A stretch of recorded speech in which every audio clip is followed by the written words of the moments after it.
Blessed morning po sa bawat isa. So pwede po bang ang lahat ay tumayo?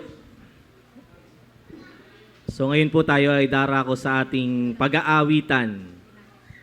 Tayo po ay magsama-sama tayong umawit sa ating Panginoon. Dahil yung pong ating pag-awit, ito ay bahagi din ng ating pagsamba sa ating Diyos. So it is part of our worship. We must worship the Lord. And as we sing yung mga songs, we are serving the Lord.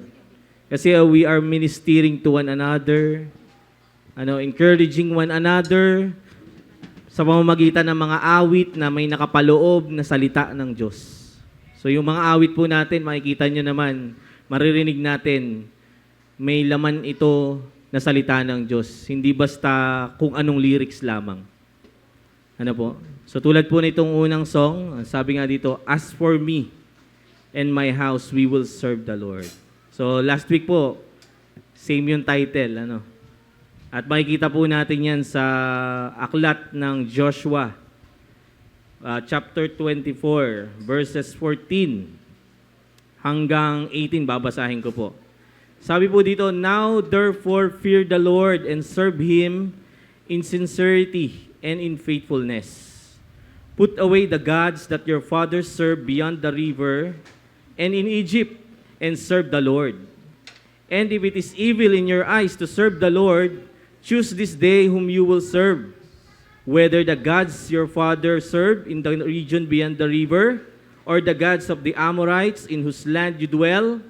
But as for me and my house, we will serve the Lord." Then the people answered, "Far be it from us that we should forsake the Lord to serve other gods. For it is the Lord our God who brought us and our fathers up from the land of Egypt, out of the house of slavery, and who did those great signs in our sight, and preserved us all in the way that we went, and among all the peoples through whom we passed. And the Lord drove out before us all the peoples, the Amorites who lived in the land. Therefore, we also will serve the Lord, for He is our God." Is the Lord the only true God? Is our God? Amen po ba?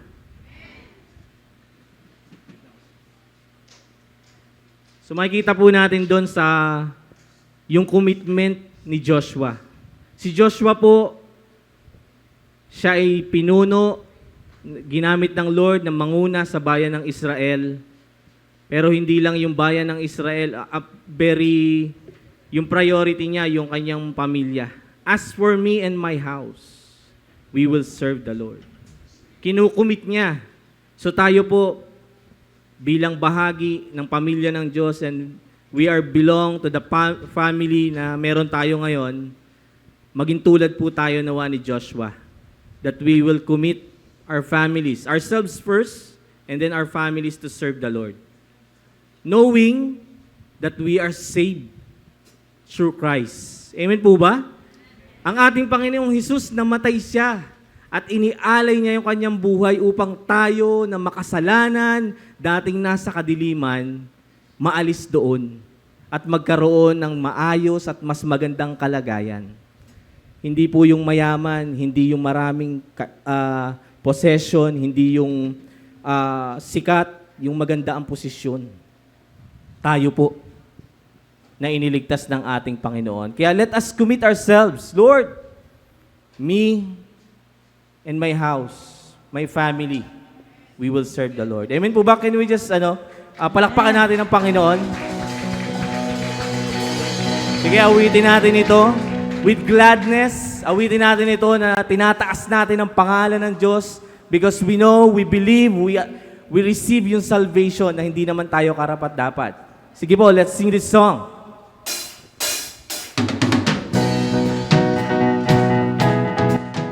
Amen.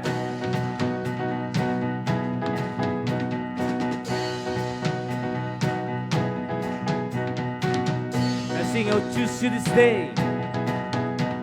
Oh, choose you this day whom you will serve. The kingdom of heaven, the powers of earth. Has seen and spoken of you, not heard. There is but one true God. The God of our fathers, the God of our fathers set us free. His Son paid the price for a covenant peace. Through generation, His mercy speaks. We trust in the one true God. Once again, let's sing, oh, choose you this day. Oh, choose you this day whom you will serve. The kingdom of heaven, the powers of earth. Has seen and spoken of you, not heard. God is but one true God. The God of our fathers. The God of our fathers set us free. Amen. His Son paid the price for a covenant peace. Through generation, His mercy speaks. We trust in one true God. As for me, in my house, we will serve the Lord. As for me, in my house, we will serve the Lord our God. Amen. Let's serve the Lord. This house is the Lord. This house is the Lord's and all we need. May we be pleasing and holy to Him. Joined by His Spirit, His people sing. Great is the one true God. Oh, great is the living God. As for me, in my house, we will serve the Lord. As for me, in my house, we will serve the Lord our God. As for me, in my house, we will serve the Lord. As for me, in my house, we will serve the Lord our God. Sige, patuloy nating papurihan ang ating dakilang Diyos, ang Ama, ang Diyos Anak, ang banal na Espiritu sa kilos nila sa ating buhay. Let's sing, oh, praise the Father. Oh, praise the Father, praise the Son, praise the Spirit now in us. Let every heart and every tongue praise the one true God. Oh, praise the Father, praise the Son, praise the Spirit now in us. Let every heart and every tongue praise the one true God. Oh, praise the Father, praise the Son, praise the Spirit now in us. Let every heart and every tongue praise the one true God. As for me, in my house, we will serve the Lord. As for me, in my house, we will serve the Lord our God. As for me, in my house, we will serve the Lord. As for me, in my house, we will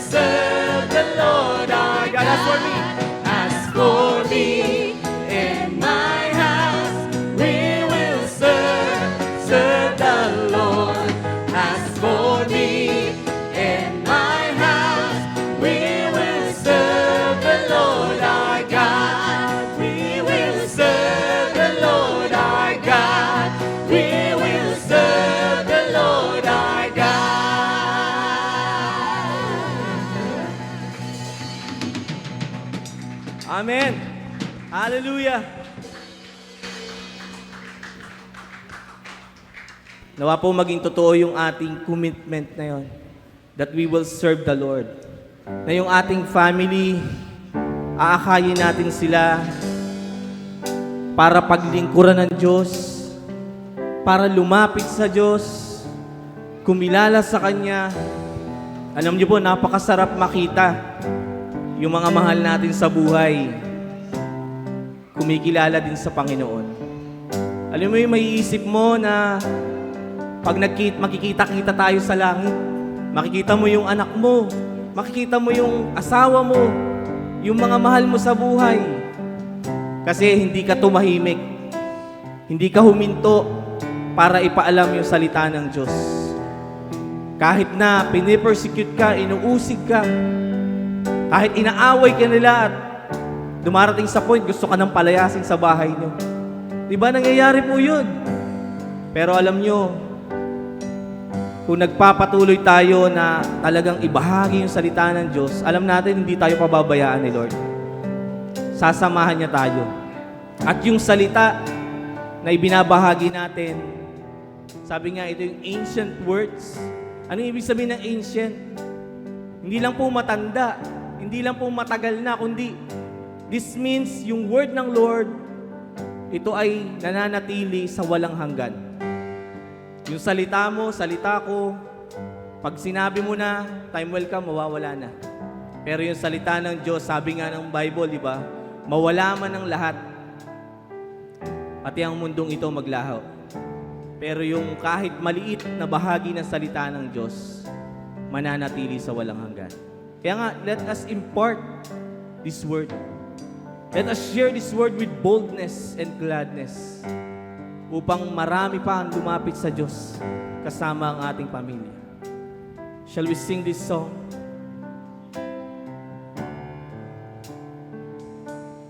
Holy words, long preserved for our walk in this world, they resound with God's own heart. Oh, let the ancient words impart words of life, words of hope. Give us strength, help us go in this world where'er we roam. Ancient words will guide us home. Once again, let's sing holy words. Holy words, long preserved for our walk in this world. They resound with God's own heart. Oh, let the ancient words impart words of life, words of life, words of hope. Give us strength, help us go in this world where'er we roam. Ancient words will guide us home.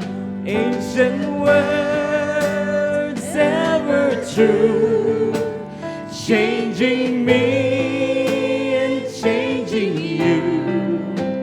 We have come with open hearts. Oh, let your ancient words impart. Yes, Lord. Holy words of our faith. Holy words of our faith, handed down to this age, came to us to sacrifice. Oh, hear the faithful words of Christ. Holy words. Holy words, long preserved for our walk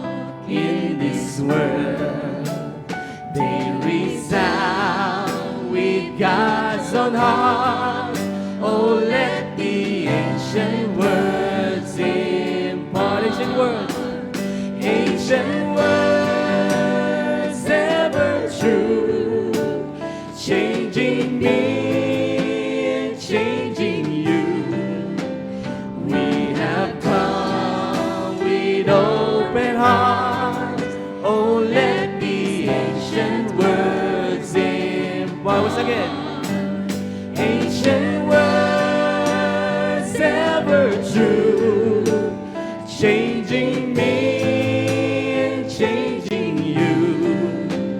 We have come with open hearts. Oh, let the ancient words impart. For the last time. Ancient words ever true, changing me and changing you. We have come with open eyes. Oh, let the ancient words impart. We have come.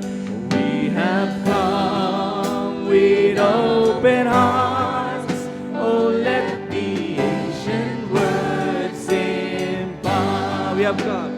We have come with open arms. Oh, let the ancient words sing. For the last time. We have come with open arms.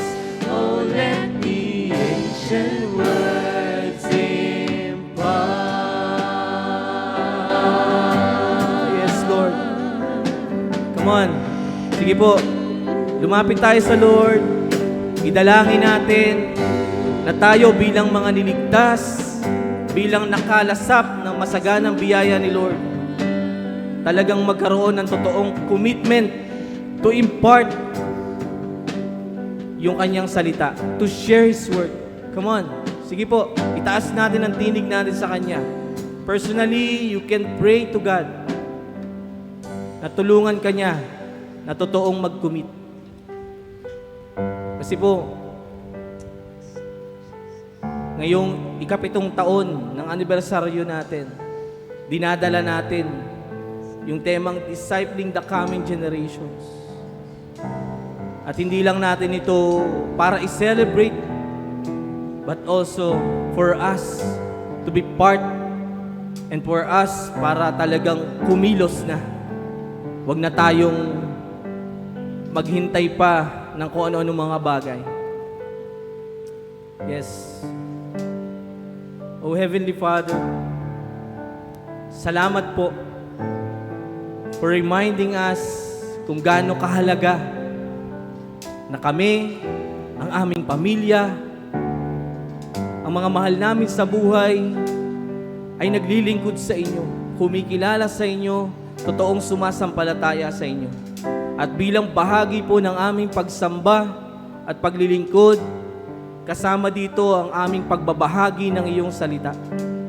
Lord, kung may mga takot kami sa puso, kung may mga pag-aalinlangan kami kaya hindi namin nagagawa yon, or even if there is a sin that hinder us to be used by you to share the gospel, at para ito ay makita sa aming buhay, Panginoon, alisin niyo po yun sa amin. Tulungan mo kami at nawa ang banal mong Espiritu ay puspusin kami sa kalagayan na tunay na magtataas ng iyong pangalan.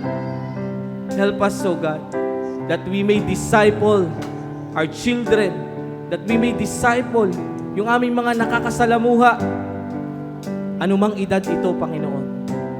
May we continue to have conversation na nagpapatungkol sa iyong mga salita. Unintentionally or intentionally, whether in a formal or informal setting, help us, O God, na yung mga salita mo laging mamutawi sa amin. But Lord, hindi lang ito mamutawi, kundi talagang manahan sa aming puso na upang hindi kami magkasala laban sa inyo. Upang hindi kami lumayo sa layunin mo sa aming buhay. May we continue to impart your word, the word, the eternal word. Dahil alam namin, God, it has the power unto salvation sa kahit sinong uri ng tao. Kahit yung pinakamasama, kahit yung pinakamakasalanan, dahil wala naman pong hindi kaya na ikaw ay iligtas. Kaya salamat, Panginoon, na kami ngayon, kami ligtas dahil meron kang ginamit para maibahagi sa amin ang iyong salita. Kaya kami din nawa, magkaroon ng compassion and burden to reach the coming generation. Panginoon, sa iyo lahat ng papurit, pagsamba, ang kaluwalhatian at kadakilaan. Ito po ang aming dalangin sa pangalan ng Panginoong Jesus. Amen. Palakpakan po natin ang ating Diyos.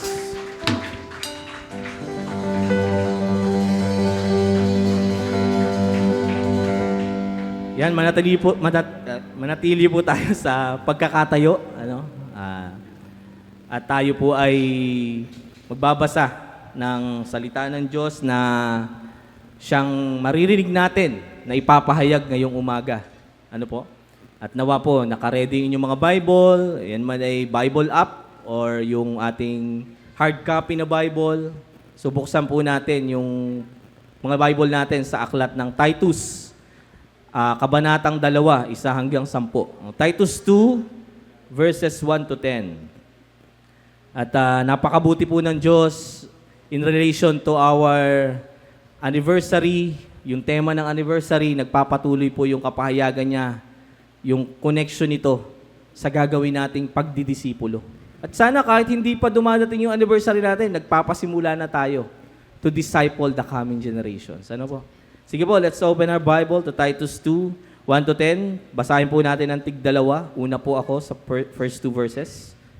Titus 2 verses 1 and 2, sabi po dito, "But as for you, teach what accords with sound doctrine.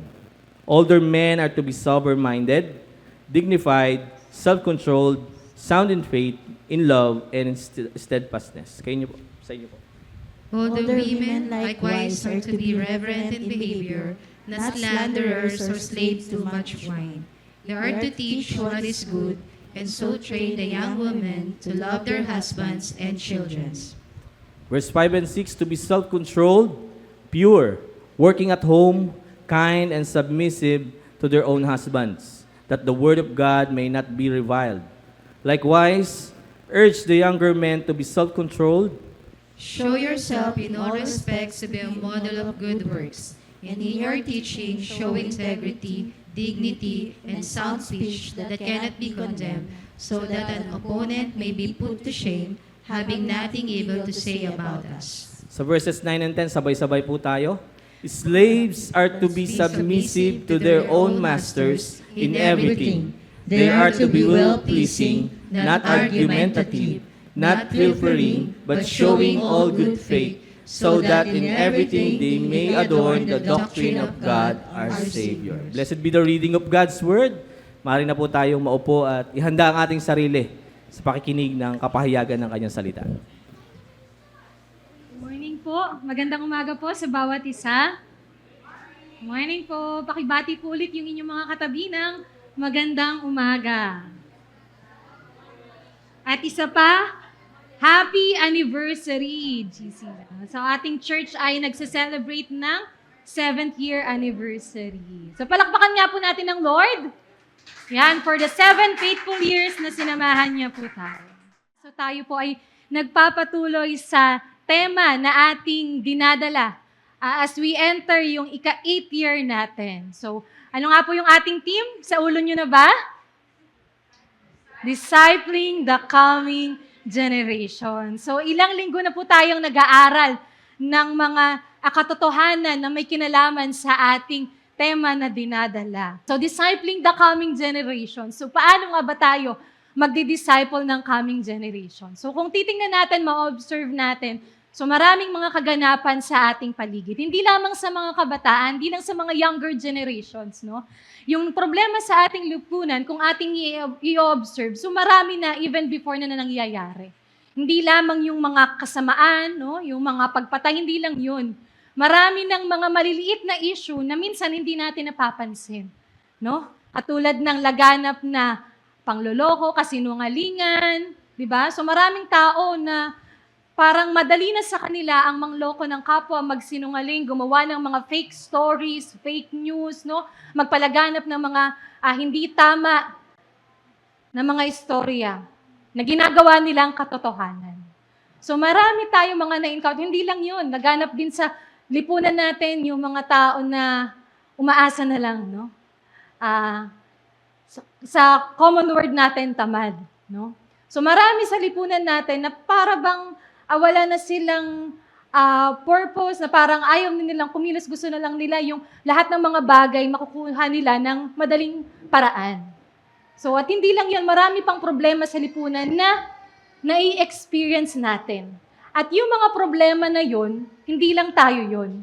Hindi lang tayo ang naka-experience niyan. Even before, ito nga sa ating pag-aaralan, nangyari na rin itong mga mga problema sa society natin, sa mga pag-uugali. No? So, dito sa pag-aaralan natin, sa book ng Titus, so you can open your Bible. Sa book ng Titus, maraming naging problema sa mga pag-uugali, gawain, mga actions ng mga tao doon. At yun nga, hindi lang tayo, no, maging sa panahon nila, na-encounter na nila ito. At sa book ng Titus, makikita natin na si Apostle Pablo, siya ay sumulat kay Titus. Na si Titus, isa siyang kamanggagawa. So, isang trusted co-worker o co-laborer ni Paul. So, isa rin siya sa mga dinidisciple ni Paul katulad ni Timothy. So, kung last time nag-aral tayo ng Book of Timothy. So, ngayon, Book of Titus. So, itong si Titus, isa siya sa mga pinagkatiwalaan na kasama ni Apostle Pablo sa kanyang pagmiministeryo.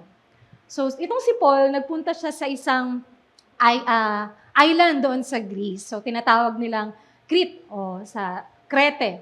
So, itong si Paul, pagpunta niya ron, kasama niyang nagmiministeryo itong si Titus. At nung siya ay nagpunta doon, so nakapag-establish sila doon ng mga churches. So, nung panahon nila, house churches yung setting, no? So, sa mga bahay nag-establish sila, sa bawat town, may mga churches yan.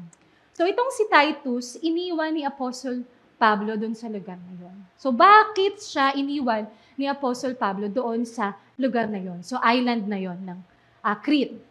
So, malalaman natin dito, ano ba yung naisipagawa ni Apostle Pablo kay Titus?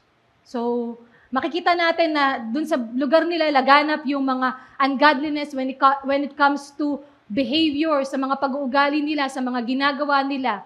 So, kaya itong si Paul, nagkaroon siya ng bilin kay Titus. So, dito makikita natin kung paanong dapat mag-respond si Titus dun sa mga nangyayari na ungodliness, yung mga talamak na mga buhay na hindi kalooban ng Diyos.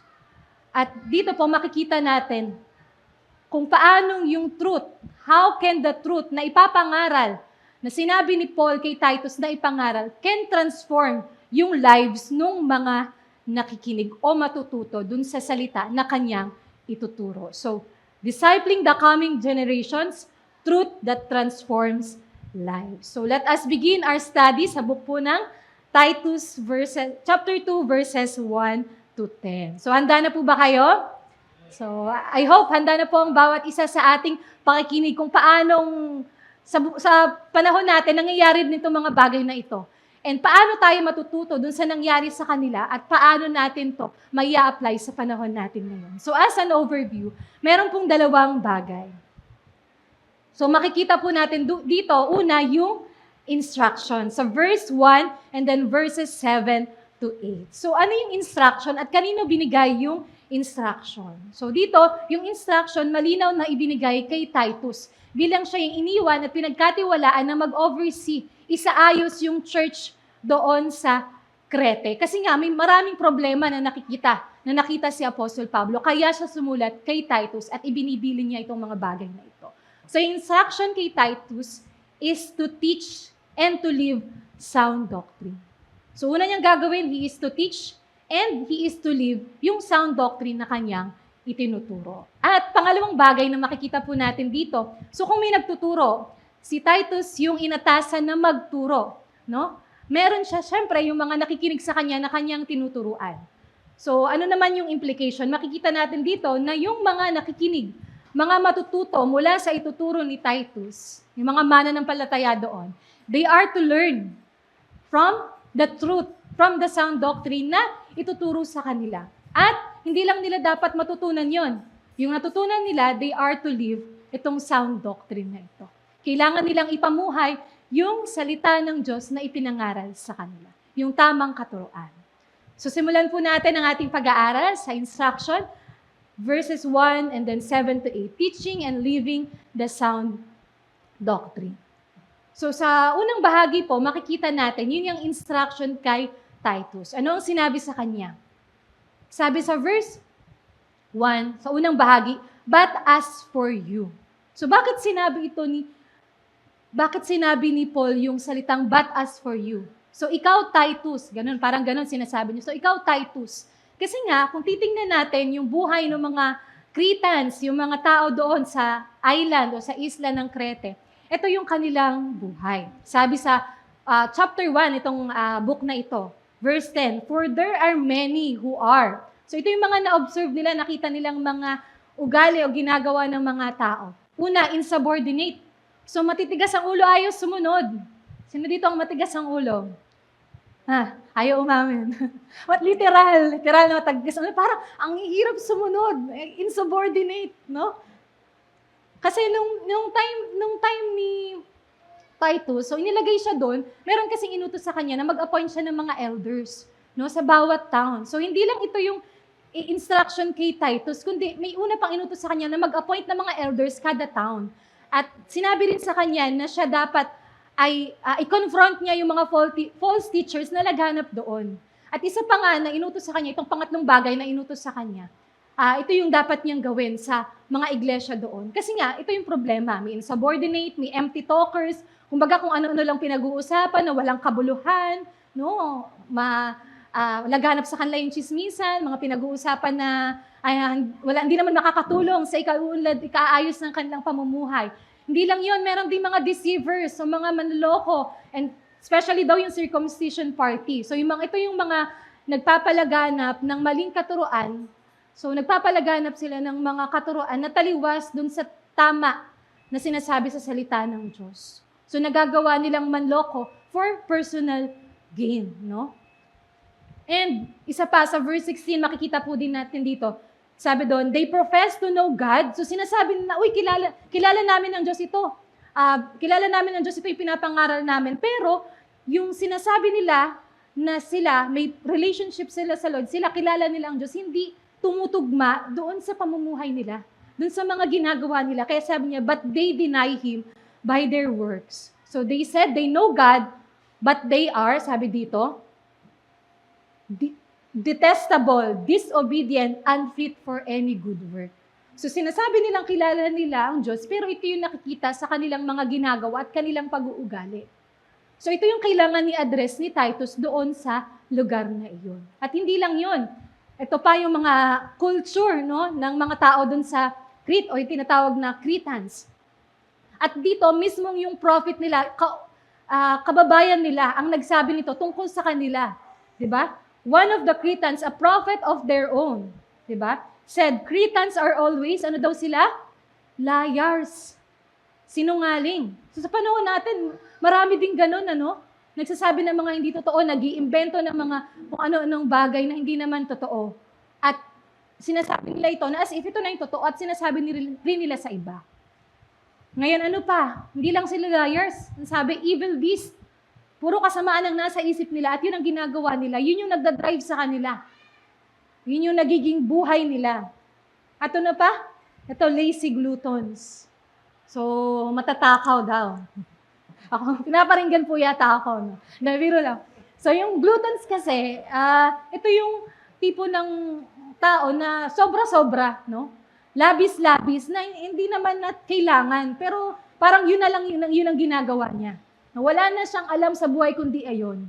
So, yun naman yung sinasabi dito, na lazy, na gusto lang niya kain ng kain, hindi naman siya kumikilos, wala naman siyang ginagawa, no? Tama, gusto niya nakatambay lang. Sa panahon natin, si Juan, tama, tinatawag nila, no? So gusto na lalaglag na lang yung bunga, kainin niya. So tayo minsan ganun din. Gusto natin yung meron tayo, hindi natin paghihirapan, no?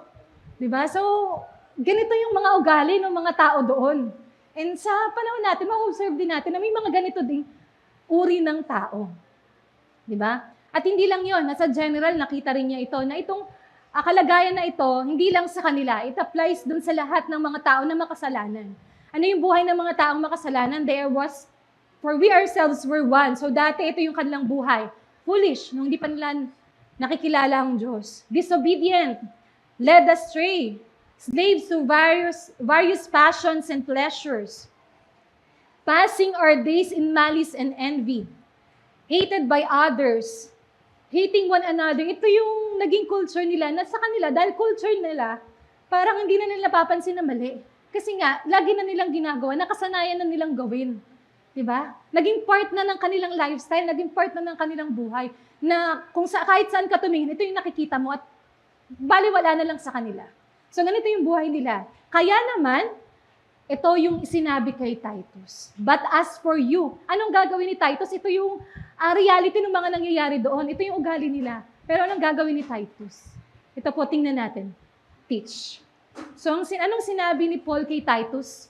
Ituro mo, sabihin mo, ipaalam mo. So, itong teach na ito, hindi lamang po si Titus yung dito po sa talatang ito, bago magawa ni Titus itong mga bagay na ito, kailangan alam niya yung salita ng Diyos. Sabi dito, ito yung sa Titus, Tito, siyam, na ito ay qualification o standard ng isang elder na i-appoint niya, na mag-oversee dun sa iglesia. Sabi, dapat na kanyang pinangahawakang mabuti ang tapat na salita. So si Titus included dito. Na dapat, una, alam sa mga nagtuturo ng salita ng Diyos, dapat alam mo muna yung salita ng Diyos. At hindi lang alam mo. Sabi dito, pinanghahawakang mabuti.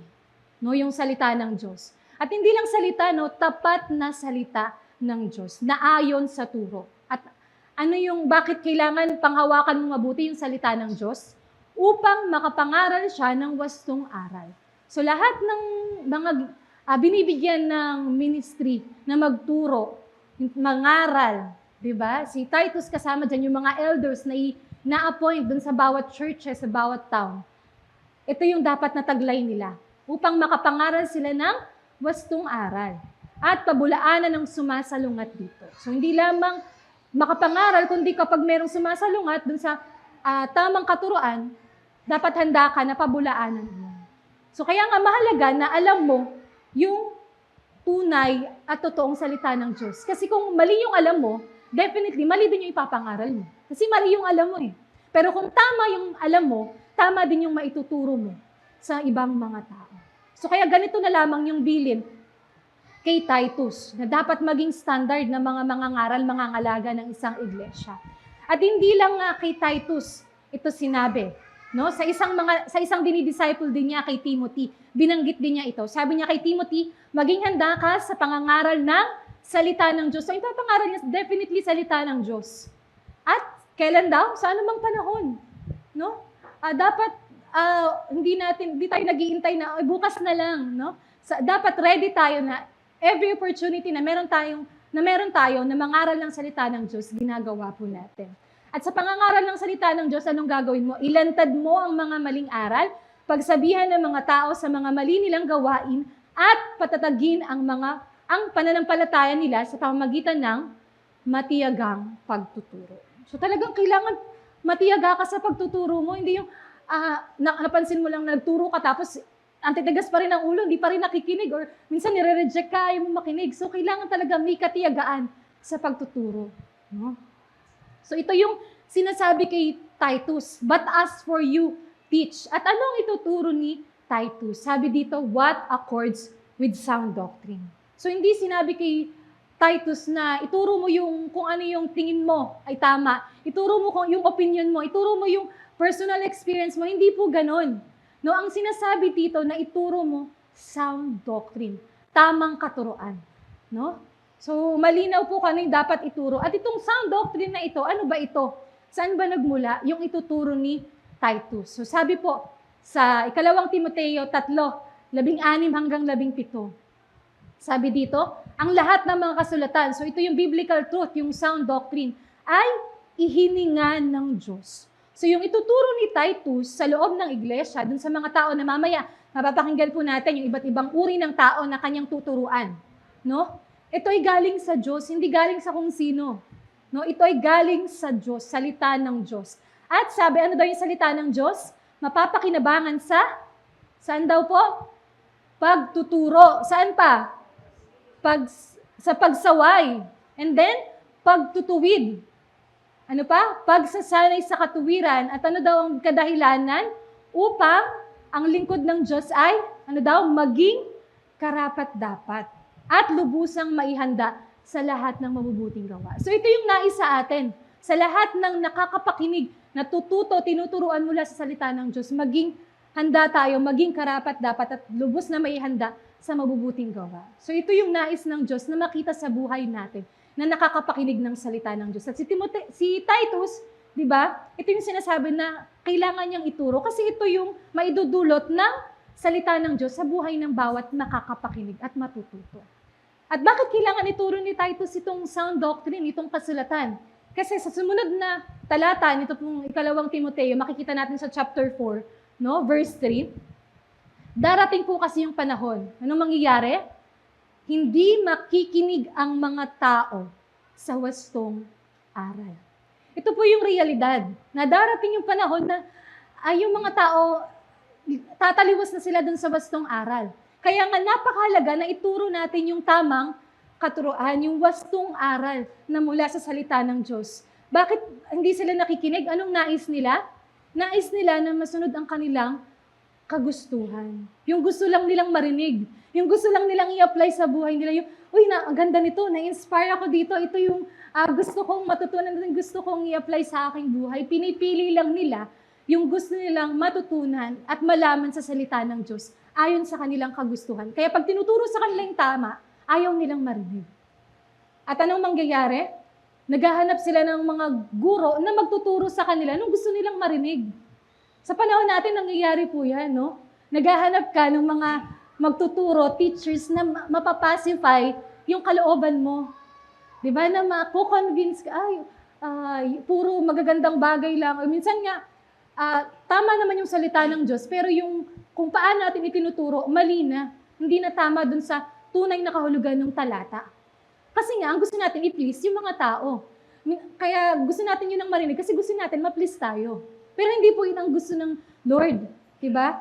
Ang gusto niya, matuto tayo ng tama, wastong aral.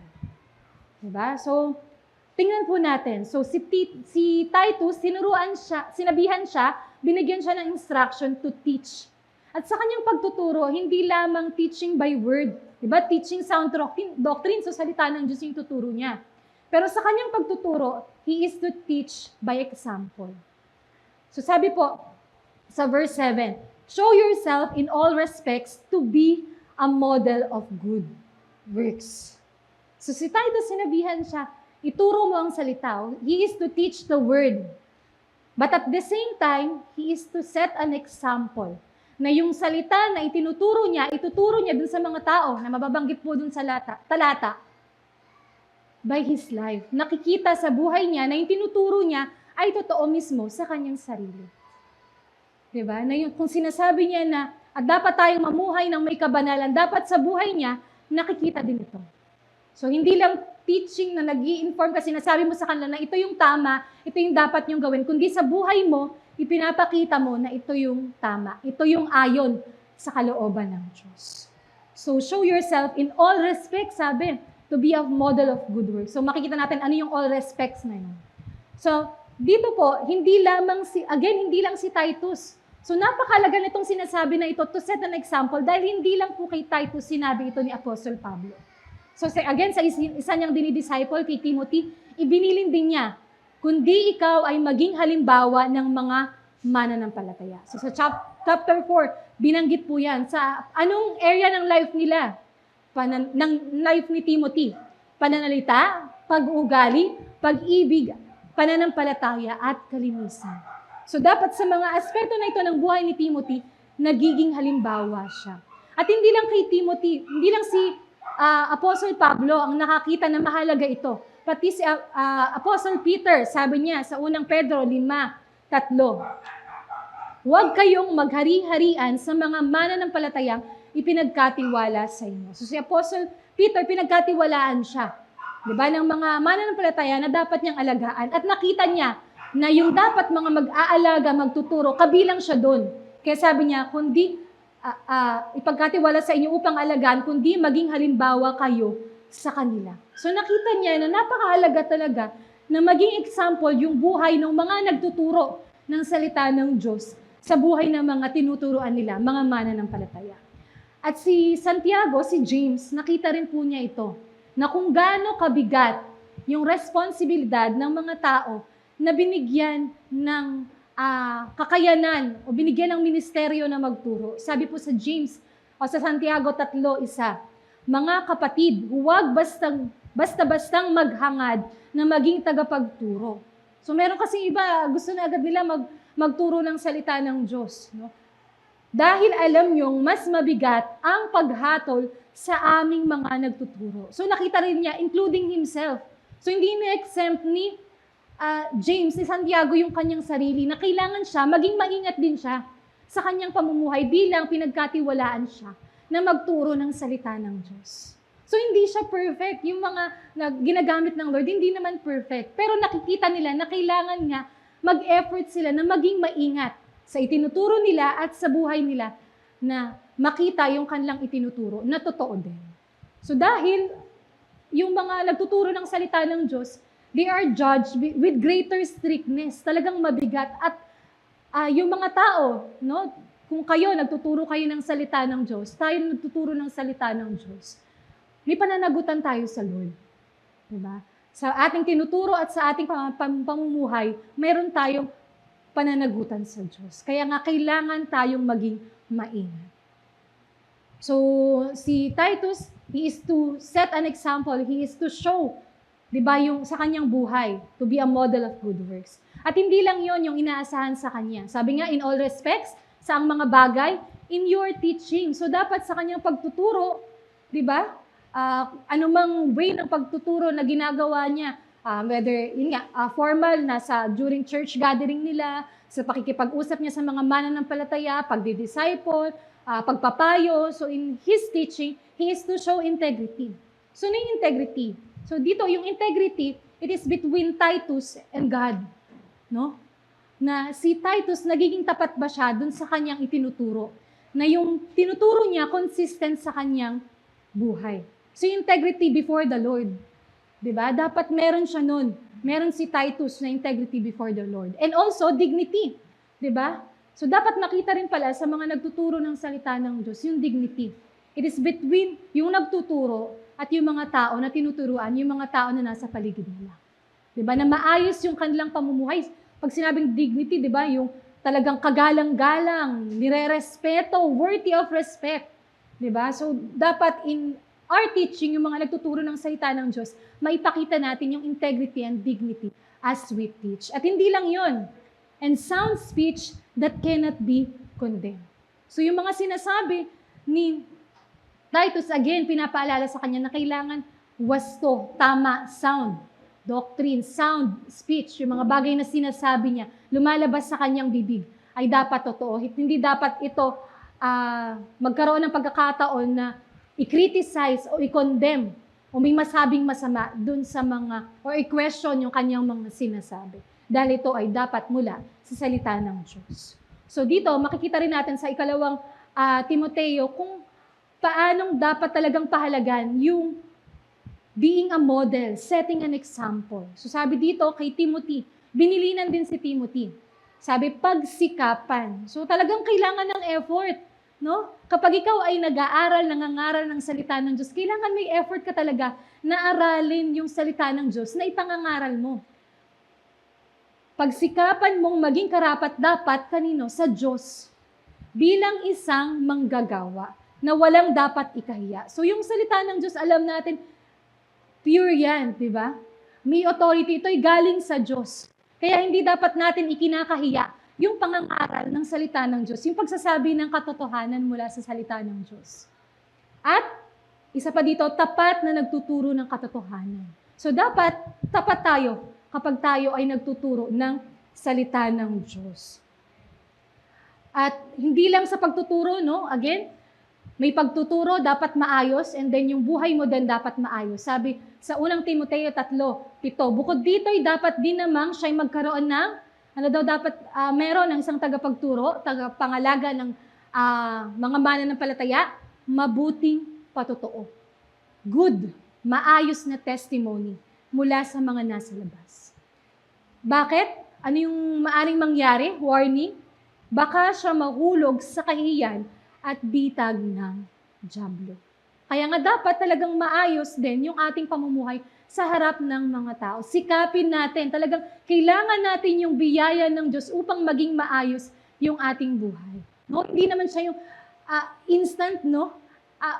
Binibigyan talaga tayo ng pagkakataon ng Diyos na maisaayos yung ating buhay sa pamamagitan ng pagkatuto natin mula sa salita ng Diyos. Diba? Kaya nga talagang bigyan natin ng kahalagahan yung pag-aaral, paghahanda ng pangangaral ng salita ng Diyos at pamumuhay na ayon dito. So at ito, kapag ginawa ni Titus, diba? Sinabi sa kanya, you are to teach, you are to set an example na yung life mo according to sound doctrine. Bakit kailangan gawin ni Titus yun? Bakit kailangan, kung kayo nagdi-disciple kayo, kung kayo nagtuturo kayo, hindi lamang dito sa unahan, no? Sa mga outreaches natin, sa mga Bible studies, mga lighthouses natin, prayer meeting, marami tayong way. Sa kids pa lang, di ba? Marami tayong way na tayo ginagamit to teach. Di ba? At tayo nagtuturo, bakit kailangan maging maayos? Ito kasi yung magiging result niya, yung effect niya, kapag ginawa natin itong mga bagay na ito. Sabi sa verse 8, no? So that an opponent may be put to shame, having nothing evil to say about us. So nakikita natin reality, meron talaga mga opponent, may sasalungat, may kokontra dun sa mga tinuturo natin na ayon sa kasulatan, ayon sa tinuturo ng Diyos. At paano natin sila dapat kaharapin? Ano yung ating, di ba, kapag opponent, dapat may umatake, may counter-attack tayo. So paano natin i-defend yung ating pananampalataya? Di ba? Sinabi na dun sa una, we are to teach yung tama na, kaya dapat i-ensure mo, tama yung tinuturo mo. At yung buhay mo, tama din ayon sa salita ng Diyos. Para yung mga sasalungat, sila yung mahihiya. No? Kasi wala silang makitang mali dun sa itinuturo mo. At ito, nakikita rin sa buhay mo. Talagang may effect siya sa buhay mo. Totoo siya sa buhay mo. At dito, makikita natin sa 2 Pedro 3:16. Ano ba yung ginagawa ng mga opponent? Ano ba yung ginagawa ng mga sumasalungat sa salita ng Diyos? So dahil si Apostle Peter, sabi niya, may mga bagay na mahirap unawain. At dahil mahirap silang unawain, anong ginagawa ng mga hindi nakakaunawa? Binabaluktot, twisting yung truth. Sino nagtitwist? Yung mga hindi nakakaalam at walang tiyaga. So dahil hindi nila maunawaan, ayaw din nilang magtiyaga na unawain ano ba talagang sinasabi. So ini-interpret na lang nila based sa sarili nilang kakayanan o sa sarili ng pag-unawa o ano yung gusto nilang sabihin. So ito yung ginagawa nila. Gaya ng ginagawa nila sa ibang kasulatan, sa ikapapahamak din nila. So yun ang magiging result dun sa ginagawa nila. May consequence yung kanilang ginagawa na pagbaluktot dun sa katotohanan. Kaya nga, napakahalaga, di ba, na talagang bantayan natin yung tinuturo natin, yung pamumuhay natin. So itong mga nagpipilit na baluktutin, ibahin yung salita ng Diyos, they are to be ashamed. Diba? Yan. At sa unang bahagi, nakita natin na talagang may malinaw na instruction kay Titus na ay turo yung sound doctrine, yung biblical truth, yung tamang katuruan. So bakit niya gagawin yun? Dahil may inaasahan na makita sa buhay ng bawat makakapakinig ng salita ng Diyos. Kasi si Titus, di ba, iniwan nga siya dun sa isla ng Crete. Kasi may kailangan siyang gawin.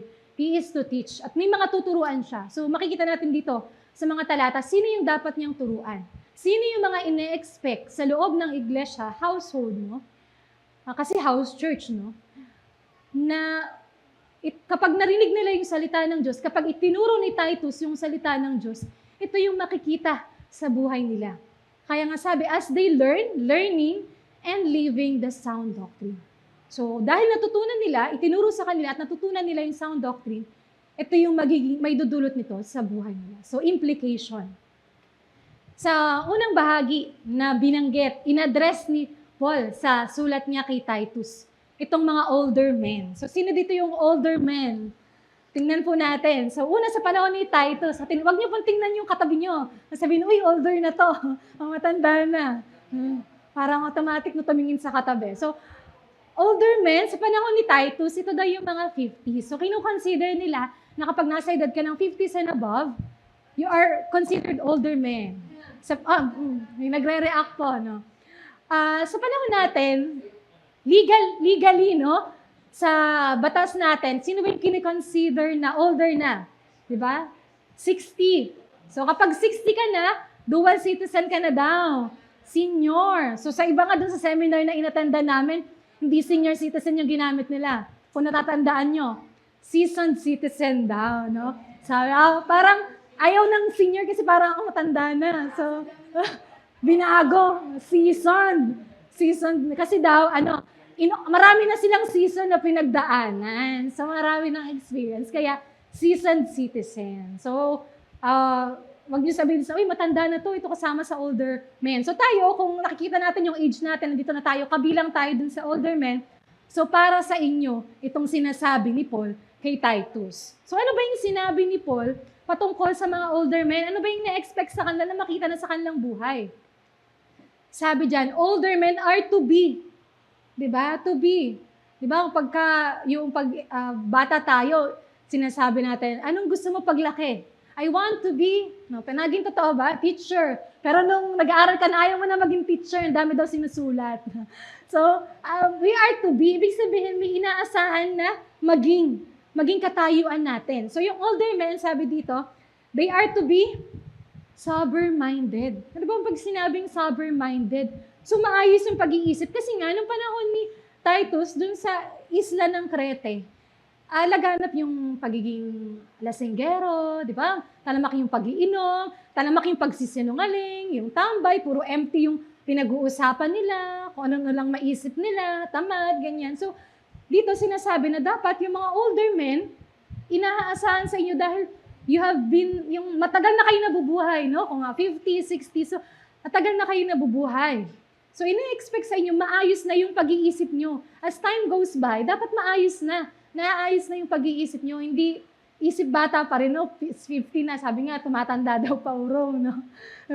Imbis na patanda yung pag-iisip, bumabata. So, dapat sober-minded. Dignified. So, again, yung sinabi yung word na dignified. So, worthy of respect, kagalang-galang. So, hindi dapat sila pinagmumula ng mga bagay na walang kabuluhan. Dapat nakikita sa kanila yung kasipagan, di ba? Naging so, napakasipag naman. Itong mga older men na ito, di ba? They are respected by other people. Nagiging maayos yung kanilang testimony, yung kanilang buhay. And self-control. May kinalaman pa rin ito sa pag-control ng iyong pag-iisip, di ba? Alam mo kung ano yung dapat mong sabihin, alam mo kung ano yung dapat mong gawin sa tamang oras o tamang sitwasyon. Di ba? Hindi yung basta ka na lang padalos-dalos magdesisyon. Hindi mo napipigilan ng iyong sarili. Hindi mo napipigilan yung mga iniisip mo. Dapat, talagang napapractice mo yung self-control. So kung kayo older men, meron ba dito mga 50s above na? No? Tingnan po natin to, salaminin po natin yung ating mga sarili. Dapat ganito na po yung nakikita natin bilang nakakapakinig tayo ng salita ng Diyos. So marami tayong paraan nakakapakinig tayo ng salita ng Diyos.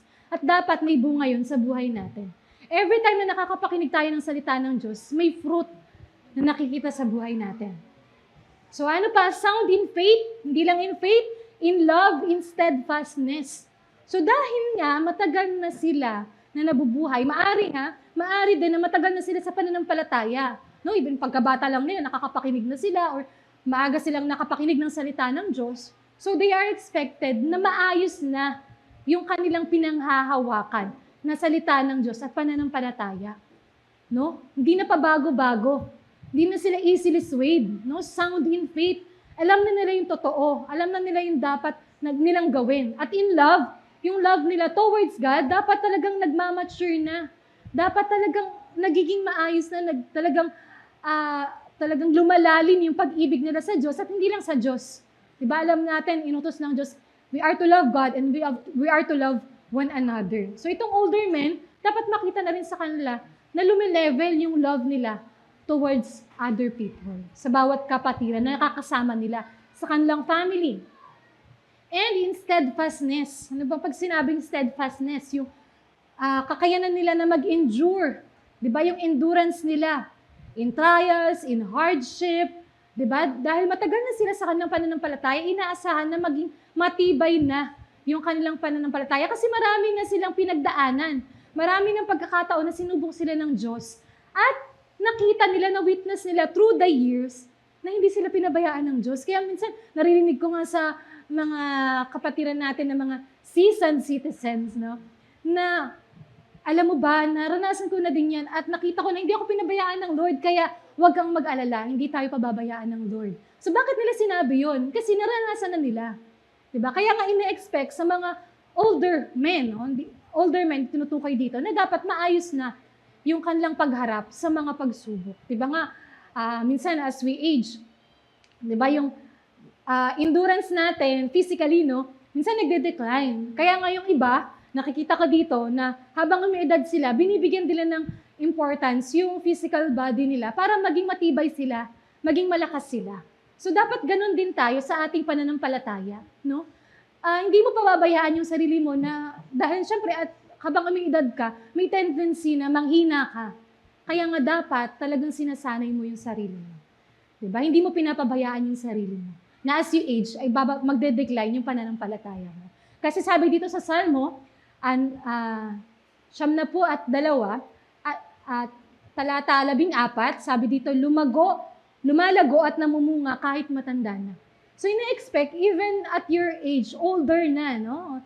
Seasoned citizen na, dapat nakikita pa rin na lumalago ka sa pananampalataya. At namumunga. So, palakpakan nga natin ng Lord yung mga older, lalo na yung mga older men dito. Kasama na daw ang older women, no? Dapat lumalago ka at namumunga.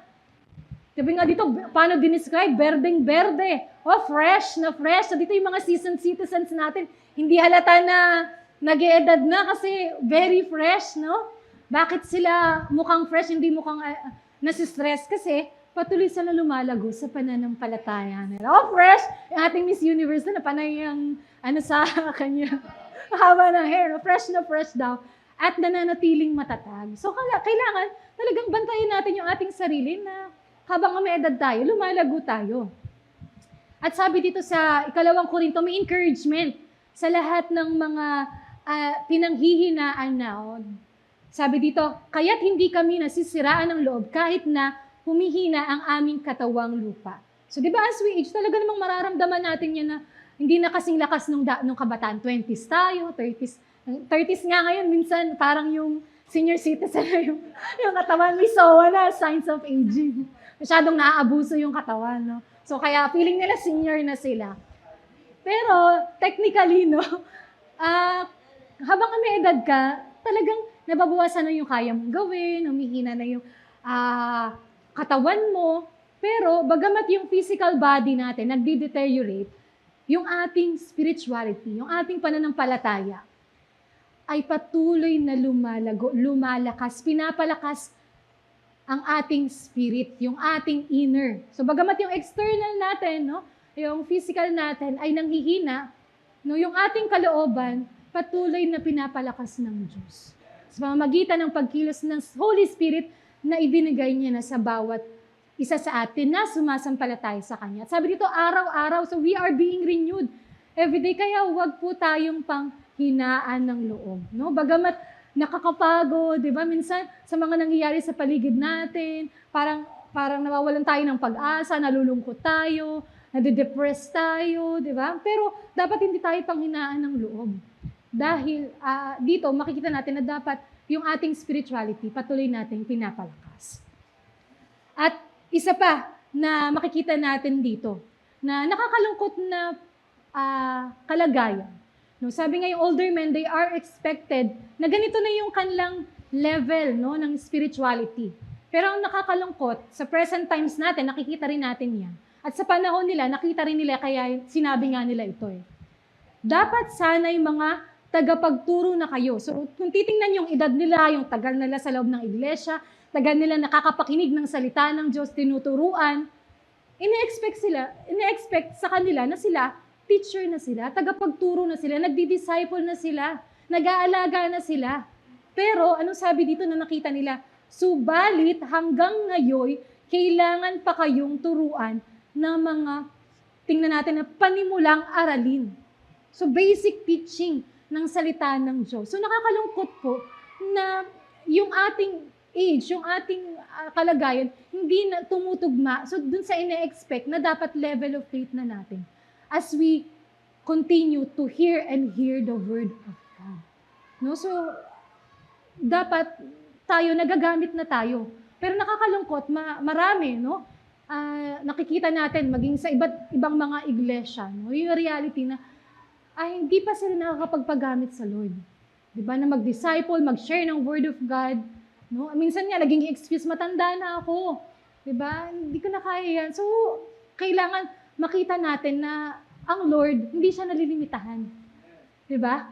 Ang Lord, kaya kanyang gamitin anuman yung edad mo. Kaya kang gamitin ng Lord to teach others, to disciple others. Diba? So tandaan natin, dapat ito yung gawin natin, maging tagapagturo tayo ng salita ng Diyos. So hindi naman kailangan talagang, marami naman kasi tayong way, no, sa mga Bible studies, sa workplace natin, na kailangan very technical ka. Kung ano yung natutunan mo, diba? Kung tama yung natutunan mo sa salita ng Diyos, ayun yung ituro mo sa mga tao na nakakasalamuha mo. So walang makakalimita, wala tayong excuse para sabihin na wala akong kakayanan na magturo ng salita ng Diyos. Sabi nga, whatever we need, we ask of God. Hingin natin na samahan niya tayo na makapagturo ng salita, tamang salita ng Diyos. Okay, hindi lang older men, so mga women, mga men, pagkakataon nyo na, yung older women naman, ang sinasabi dito, ayan na, yung ating mga seasoned citizens, mga kababaihan, mga jiwa, women of worth sa ating church. So sa panahon ni Titus, ito daw 50s and above. So meron nga, mga simula 45, mga ganon. Minsan kinoconsidered na nila older women, panahon ni Titus. Pero sa panahon natin, based sa mga survey, research yan, legally nga 60. No? Pero yung mga 50s na, they are considered older women. So dito mga 50s and above, o 55. Yan. So hindi daw naman halata, hindi pa. Sabi na, hindi pa kami kasali sa older women. Safe pa daw. So kung older women ka, ito yun naman yung paalala sa atin. So ito yung pinaalala ni Titus sa mga older women nung panahon na yon. Kasi ito yung nakikita nila na issue at that time. Sabi, older women likewise are to be, ano naman ang dapat nakita sa kanila, maging, reverent and in behavior. So again, kagalang-galang, karespeto. Yung mga kababaihan, older women with their expertise, with their years of experience, ito na yung inaasahan sila, maayos na yung kanilang pag-uugali. Ano pa? Not slanderers. Kasi nga, anong panahon nila, uso yung mga walang kabuluhan na pag-uusap. Mayroon pa nga nag-usap sila about meat, di ba? Yung mga bagay na taliwas sa katuruan at wala namang kinalaman sa ikaayos ng kanilang buhay. At slanderers talagang, ito yung nagsasabi ka ng mali patungkol sa ibang tao. Hindi siya totoo, pero sinasabi mo sa ibang tao na totoo. Ito yun. So you are deceiving, you are saying yung mali o yung nagsisinungaling ka. Kasi di ba panahon nila, they are liars. No? So sa panahon natin, chinichismis mo, nagpapalaganap ka ng fake news. No? So sa panahon natin, sa mga kanto, mga kababaihan, nagtutumpok, no?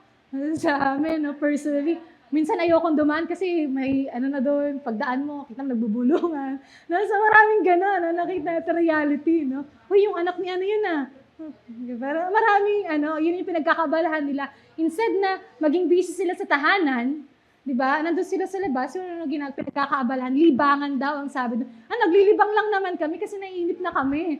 So, yun yung ginagawa nila. So, sa panahon ni Titus, ganun din. Di ba? At isa pa na issue sa kanila, at I believe issue din sa atin, slaves to much wine. Dati, di ba minsan, ang nakikilala sa mga inuman, mga kalalakihan. Pero ngayon, hindi na. No, pati mga kababaihan nangunguna na. No, marami din ako na-observe kasi lalo na sa office na. Yung may culture kasi yung mga boss ko, Koreans, no, na hindi ko sila sinisira. Pero nakikita ko kasi yun, na-observe ko yun sa kanila. Mahilig talaga sila mag-inuman at hindi lang lalaki. Talagang pati mga babae, parang kada araw-araw grabe, araw-araw, nagiinuman. So okay pa kaya yung kanilang liver. So grabe, no? So ito yung naging issue. No? Talagang addicted sila, alipin na sila ng alak. So, yung alak kasi, nung panahon nila, hindi naman siya masama. Diba? Maraming use yung wine nung panahon nila. At common na drink yon. Pero dito sinasabi, slaves to much wine. So, labis-labis yung pag-iinom nila to the point na addicted, controlled na sila nung pag-iinom nila, nung wine, nung alak. So, ito yung issue na nakikita rin naman society natin, ano? So, kaya nga, sa Timothy, ito rin yung naging paalala. In-address din ni Paul through his letter kay Timothy, yung mga kababaihan. Ano ba dapat yung makita sa mga kababaihan na sumasampalataya sa Diyos? Sabi, gusto ko rin na maging maayos at marangal ang mga babae. Saan? Una, sa pananamit nila. Hindi yung masyadong pinagtutuunan kasi nila yung pananamit nila, no? And minsan, hindi maayos. So, kaya, sinabihan sila, dapat maging maayos, respeto, kagalang-galang. Na nakakalungkot sa panahon natin, hindi na nabavalue yung maayos na pananamit, no? And minsan nga, pinagsisimulan pa yun ng mga hindi magagandang gawain. Diba? So, kaya kailangan bantayan natin, i-guard natin yung ating sarili, lalo na kung tayo ay mananampalataya, no? Na maayos yung ating pananamit. At hindi lang, syempre yun yung pagtutuunan ng pansin nila. Ano yung dapat na mas bigyan nila ng tuon? Sa halip, sabi dito, magpakita sila ng mabubuting gawa. So dapat makita sa buhay ng mga kababaihan, no, it applies to all, yung good works, yung good behavior, mabubuting gawa, na sabi, nararapat sa mga babaeng sumasampalataya sa Diyos. Okay? So ito yung dapat inaasahan. Kaya nga ganun na lamang yung paalala. At hindi lamang behavior yung in-address, hindi lang behavior yung inaasahan na maging maayos sa mga older women at that time. At sa atin din, kung kayo, kinoconsider nyo yung sarili nyo na older women. May isa pang, actually dalawa, na binanggit na dapat nilang gawin. So dapat maayos yung kanilang pamumuhay, and then, they are to teach what is good. So dapat good, maayos yung pamumuhay nila. At dahil, again, nakapakinig sila ng salita ng Diyos, nagiging maayos yung buhay nila, inaasahan na sila ay magturo ng tama, ng maayos. At dito mababanggit na mamaya, sino yung dapat nilang turuan. So dahil, una, dapat maging maayos muna yung buhay mo, di ba? At syempre, hindi naman perfect, no? Hindi man perfect yung issue dito, no? Na sinabi, ay, hindi pa kasi maayos yung buhay ko, hindi pa ako pwedeng gamitin upang magturo. No? Kaya nga, china-challenge tayo na ayusin natin yung buhay natin kasi may gagawin. Diba? Older women, they are to teach what is good. And, sabi dito sa Kawikaan, 31, 25 hanggang 26. Again, yung mga kababaihan, iginagalang sila. At anong ginagawa nila? Nagsasalita siya ng may karunungan. So, full of wisdom, talagang may wisdom. Itong babae na ito. At nagtuturo ng, anong tinuturo niya? Kabutihan. So, hindi kasamaan. Hindi mo ini-influensyahan yung mga tao sa paligid mo, especially the younger ones, na ng masama. So, kabutihan yung dapat itinuturo mo sa kanila. So, they are to teach what is good. So, kailangan maging maayos yung buhay nila. Kailangan it is in accordance with the biblical truth kasi they are to teach and to train young women. So, specific yung kailangan nilang turuan at kailangan nilang i-train. No, bakit pinaghiwalay pa teach and train? Kasi 'di ba, kapag sinabing train, hindi lang to information Hindi lang to knowledge. Madalas yung training, lalo na kapag yung mga actual training, skills development, no? Character, behavior. So ito yung iti-train yung mga young women by older women. So itong mga older women, sila pala yung magtuturo dun sa younger women. Pero bago yon, yung older women, they have learned kanino? Kay Titus na pinagkatiwalaan upang magturo sa kanila. At yung kanilang natutunan, nagdulot to ng kaayusan sa kanilang buhay, talagang pinapaayos nila yung buhay nila, at sila gagamitin to train young women. So kung kayo, nandun na kayo sa stage na you are older women, mga seasoned citizens na, itong inaasahan sa bawat isa sa inyo. You are to teach and to train young women. So ano yung ituturo nyo sa young women? So again, in-address dito yung young women.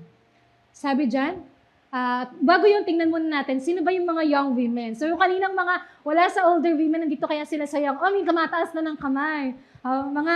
Young pa daw sila. Kasi, yung young pa yan. Young. So, sa panahon ni Titus, ang bilang nila sa young women, nagulat nga ako nung tiningnan ko to. Sabi 12 to 14.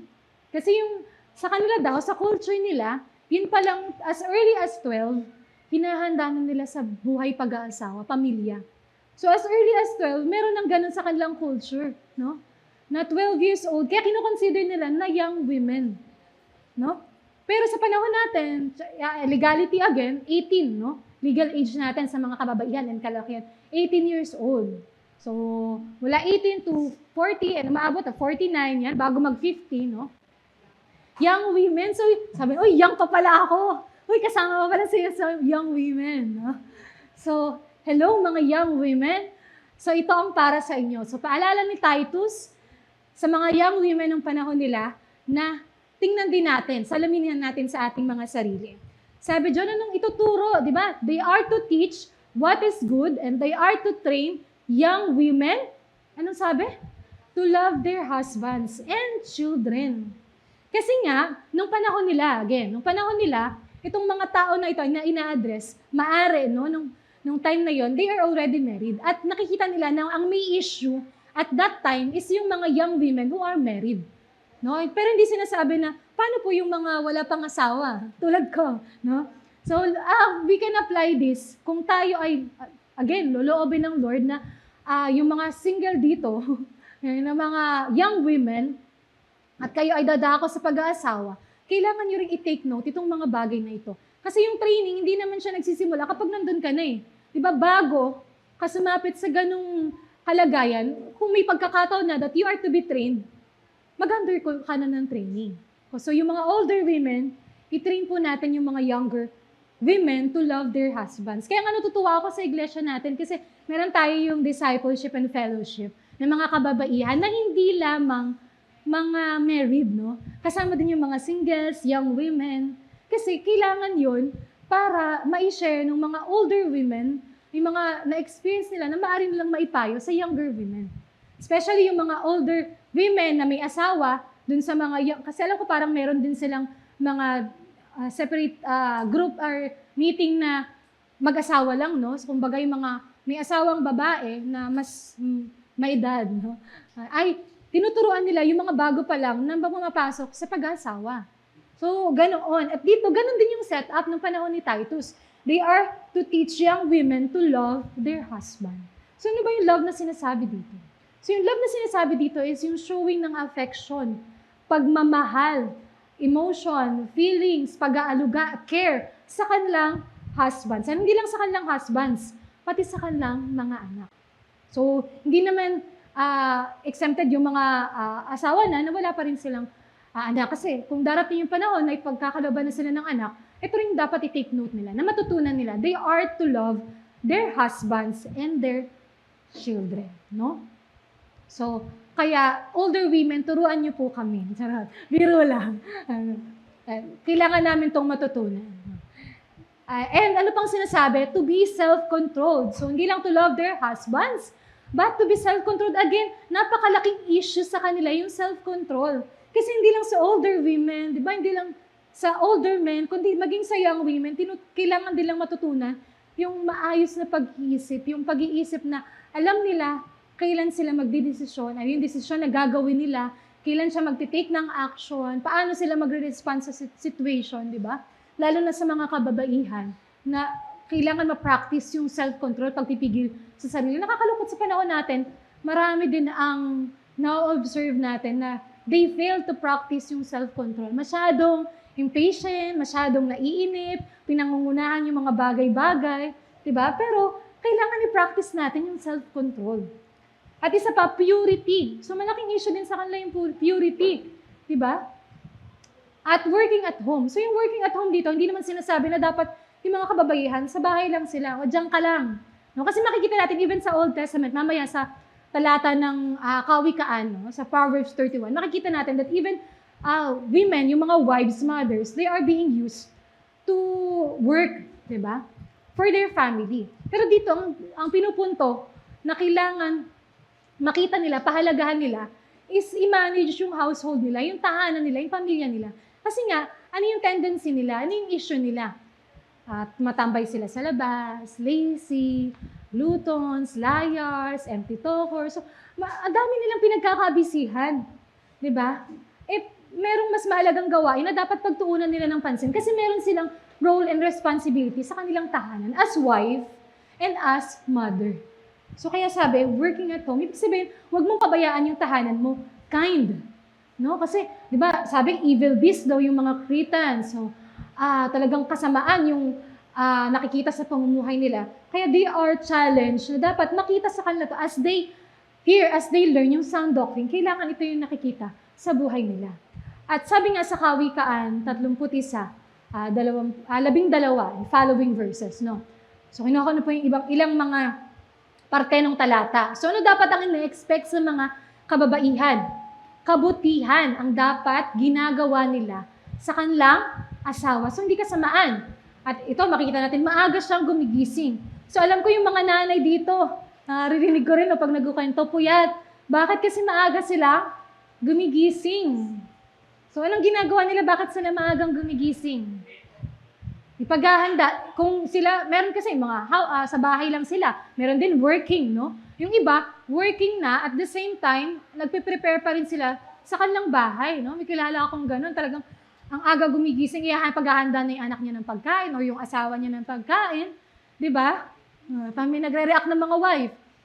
So, maaga silang gumigising, tapos lalo na kung working, no? After nila mag-prepare, papasok pa sila ng trabaho. So, kita natin na talagang grabe yung ginagawa ng mga mothers, ng wives, ano? At hindi lang sa aspeto ng paghahanda, no? Pag-iintindi sa kanilang family, marunong siyang pumili ng lupa ng kanyang bibilihin at mula sa kanyang sariling ipon, pinapataniman niya ito ng upa. So, anong usapin dito? Marunong din siya mag-handle ng finances. So, yung mga wife pala, mother, ina-expect na maayos din sila pagdating sa salapi. Alam nila, di ba sabi nga sa self-control.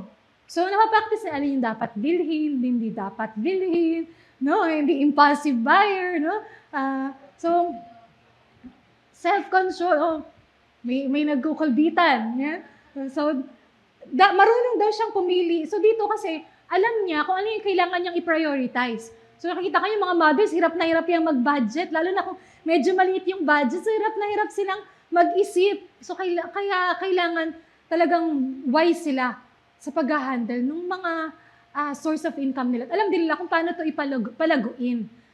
So grabe yung mga skills ng mga wives and mothers, no? Magaling siyang magnegosyo at matiyagang nagtatrabaho hanggang gabi. So napakasipag nito mga mothers na ito, no? Even yung mga nasa bahay lang, no, sa umaga, naglalaba. Pagdating sa gabi, magtitiklop pa. So, ang dami nang ginagawa. Kaya naman, kung may mga anak, no, nakikita niyo yung nanay niyo, yung asawa niyo, na ganito yung ginagawa, tulungan niyo naman. No? Tulungan niyo naman. Hindi naman parang sinabi na, ito yung ginagawa nila, ikaw na lang yan. Kasi kailangan ikaw yung mag-ayos sa bahay eh. Kailangan ikaw lahat ang gagawa, hindi naman ganun. No? Kaya nga, 'di ba? Partners kayo eh. 'Di ba? Mag-asawa partnership 'yan. So tulungan kayo kung siya na naglaba, ikaw naman ang magtiklop, no? So siya na naghugas, ikaw naman ang kung may siya nang nagluto, ikaw naman maghugas ng pinggan. So kasi marami silang ginagawa. No? So ito pa. Pala naman. So, matulungin siya sa mahihirap at mga nangangailangan. So, nakikita rin yung generosity, no, sa mga kababaihan. Yan, iginagalang. And then, masipag siya at inaalaga ang mabuti ang kanyang pamilya. So, ito yung ina-expect na pagpapakita ng love towards their husband and towards their children. So, pag-aalaga. At ito yung ina-expect sa mga babae na may takot sa Panginoon. Dapat sa life nila, nabibigyan nila ng glory and honor ang Lord. Ano man yung ginagawa nila? Ano man yung role nila? So kaya nga, ano pa yung paalala? Hindi lang ito yung behavior nila yung kailangan ayusin. Isa ring issue na ina-address sa kanila is yung submission nila to their own husbands. So sabi sa Efeso, mga asawang babae, pasakop kayo sa inyong mga asawa. At paano daw? Gaya ng pagpapasakop nyo sa Panginoon. Sapagkat ang asawang lalaki ang ulo ng asawang babae gaya ni Kristo na ulo ng iglesia. Yung submission natin, submission ng mga asawang babae sa asawa nilang lalaki tulad ng kay Kristo. So bakit? Maaring panahon nila yung mga asawang babae ay dominant sa kanilang mga husband, di na nire-respect, pinangungunahan nila. So kailangan i-address yung submission nila to their own husbands. At ganyan din sa panahon natin. No? At itong gagawin from older men, older women, younger women, meron tong effect. Meron tong result. Kaya dapat nila tong gawin kasi, sabi sa verse 5b, that the word of God may not be reviled. No? So para yung salita ng Diyos, hindi masabihan ng masama, hindi ma-condemn. Diba? Wala silang masabing masama sa salita ng Diyos. So kaya nga mahalaga na dapat binabantayan natin yung ating pamumuhay. Dahil nakatingin sa atin yung ibang mga tao, lalo na yung mga tinuturuan natin. At hindi lang itong mga taong ito ang in-address. So paano naman yung mga younger men? Sabi dyan, sino ba yung mga younger men naman dito? Hoy, may tumataas ng kamay. Tunay ba yan? So younger men, sa kanila again, teens to 40. Sa atin, 18 to 40. So kung wala pa kayo hindi pa kayo lagpas ng 40, young pa kayo, young men. Para sa inyo to. No? Likewise, urge the younger men to be self-controlled. So si Titus, directly na sinasabihan siya na kailangan niyang turuan, sabihan yung mga younger men katulad niya. Kasi kung titingnan natin yung age ni Titus at that time, considered pa siya as younger men. So kasama yung sarili niya at the same time, tuturuan niya rin yung mga younger men. Again, anong tuturo? Self-control. Talagang malaking issue sa kanila yung self-control, yung decision-making. So hindi lang sa mga older men, women, di ba? Pati sa younger men. Dapat maayos ka na rin mag-isip. Di ba? Maayos ka na mag-desisyon sa buhay. Yung bawat action mo, pinag-iisipan mo. Dapat nakikita sa'yo yung consistency dun sa mga sinasabi mo, pinangahawakan mo dun sa action mo. So makita sa'yo yung self-control. Diba? And, hindi lang younger men. So sa loob ng iglesia, sa house church, diba kasi nga sa house sila nag-gather. So hindi lang ito yung mga naroroon sa tahanan, sa mga church. Meron din, makikita natin dito, bond servants. So isa din to sa mga in-address ni Paul doon sa letter. So anong sinabi? Yung mga bond servants, ng panahon nila, sabi dito, they are legally owned by his master. So meron silang master na above them. At sila, obliged sila na sundin yung sinasabi ng master nila. Kasi may bond legally owned sila. So bilang bond servant, kailangan nilang sundin yung lahat ng sinasabi ng kanilang amo. Marami yan. Pwedeng sa tahanan sila naglilingkod, merong sa businesses nila. So sa panahon natin, ano ba yung mga bond servants? So kung titingnan natin sa panahon natin, sino ba yung mga bond servants? Tayong lahat yun na, lalo na yung mga employed, no? Na hindi tayo owned. No? Technically, hindi tayo owned ng mga organization, company natin, or minsan individual lang yung may-ari, o sa individual lang tayo nagtatrabaho.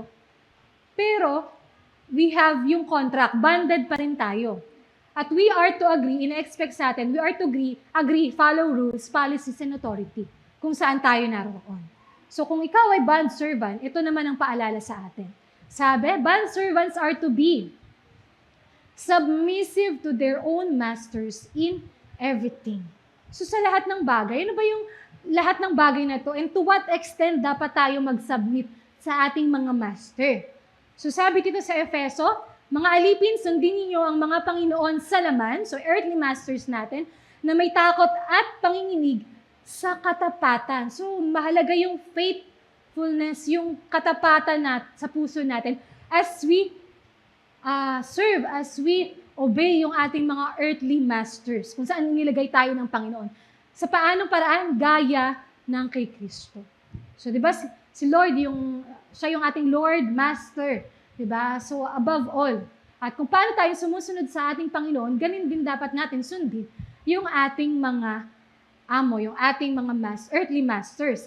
And, sabi dito, yung reality na nung panahon nila, hindi lang naman believers yung mga amo nila. No? Meron ding mga unbelievers. Meron ding hindi mababait. No? Sabi dito, hindi lamang magkapasakop sila, hindi lamang sa mga mababait at mapagbigay, kundi pati ang malulupit. Bakit? Sapagkat ng si Kristo ay magtiis para sa inyo, nag-iwan siya sa inyo ng isang halimbawa na dapat ninyong lubos na tularan. So, ipinakita na ng Panginoong Hesus ito. No, we are to submit even na may mga times nahihirapan tayo. Pero, yung submission natin sa ating mga earthly master as to the Lord, no, kung kalooban ng Lord, yung pinapagawa nila sa atin. Kasi kung pinapagawa naman sa atin, malinaw sa salita ng Diyos na hindi niya kalooban, diba, sino dapat nating sundin? Ang Panginoon. No? Pero, hindi naman sinasabi dito na why, parang mag-rebelde ka dun sa earthly master mo, no? Pero ipag-pray mo, kung may pagkakataon ka, na bahaginan siya ng salita ng Diyos kasi makakapagbago sa kanya, kung may issue, no? Makakapagbago sa kanilang buhay, alam natin ng Lord yun. No? And we are to submit. Ngayon, kung nahihirapan ka, talagang ayaw mo, on yung conviction sa'yo na talagang hindi mo dapat gawin yun kasi mapapahamak ka.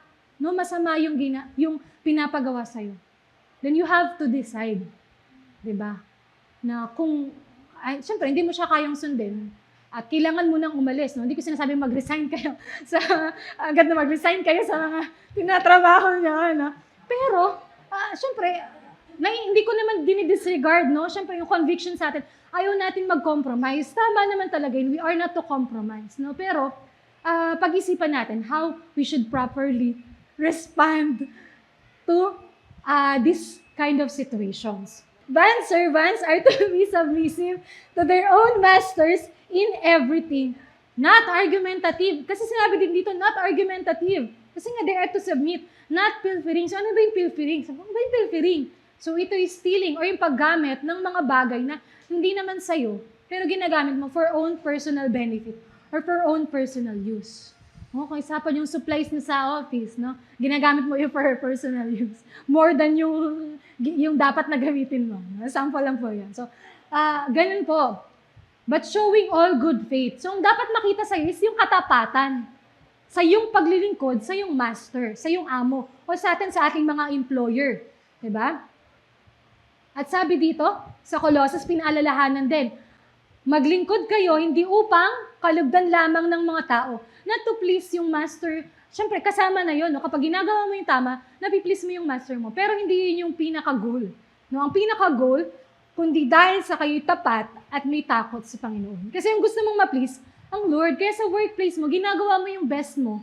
Kasi gusto mong ma-please ang Lord. Kasi unang-una, servant ka of the Lord. Diba? We are servant of Christ. Kaya nga dapat, we are to honor and glorify our Lord saan man tayo naroon. Sa school man yan, kung di ka pa working, no, sa school, sa bahay, sa workplace mo, sa community mo, sa family mo, dapat we are to honor Christ. At gawin nyo yun ng buong puso na parang sa Panginoon. Ano man yung ginagawa natin sa kanila, sa mga tao sa paligid natin, we are doing it as if we are doing it to the Lord.